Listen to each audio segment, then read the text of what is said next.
नमस्कार दोस्तों, आज की इस वीडियो में हम एक ऐसे सवाल का जवाब ढूंढने की कोशिश कर रहे हैं जिसका जवाब ढूंढना बहुत ही मुश्किल है और सवाल बहुत ही सिंपल है।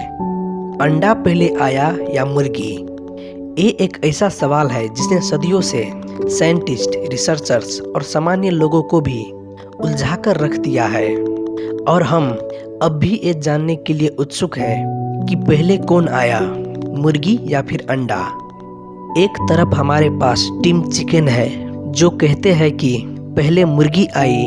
रिसर्चर्स कहते हैं कि मुर्गी के अंडे को बनने के लिए जो OB17 प्रोटीन की आवश्यकता होती है वो सिर्फ मुर्गी के अंडाशय में पाए जाते हैं। इसकी अनुपस्थिति में मुर्गी का अंडा नहीं बन सकता। तो इस सिद्धांत के आधार पर मुर्गी से पहले इसका अंडा नहीं बन सकता, इसलिए पहले मुर्गी आई और फिर अंडा। लेकिन हमारे पास जो दूसरा टीम एग है वो ये सवाल उठाता है कि क्या मुर्गी का अंडा सिर्फ वही है जो मुर्गी ने दिया है या फिर वो जिसके अंदर से मुर्गी पैदा हुई। अगर हम इस सवालों को प्रैक्टिकली सुलझाने की कोशिश करें तो हमें साफ दिखता है कि पहले अंडे आए और फिर मुर्गी।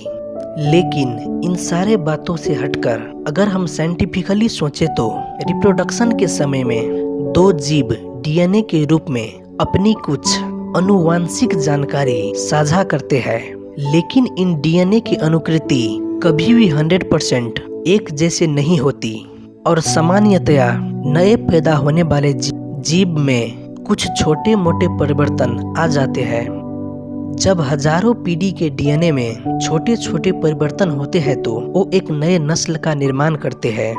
तो अगर हम अंत में कहें तो एक मुर्गी से मिलती जुलती रचना जिसे हम प्रोटो चिकन कह सकते हैं, इसने दूसरे प्रोटो चिकन के साथ रिप्रोडक्शन में हिस्सा लिया होगा।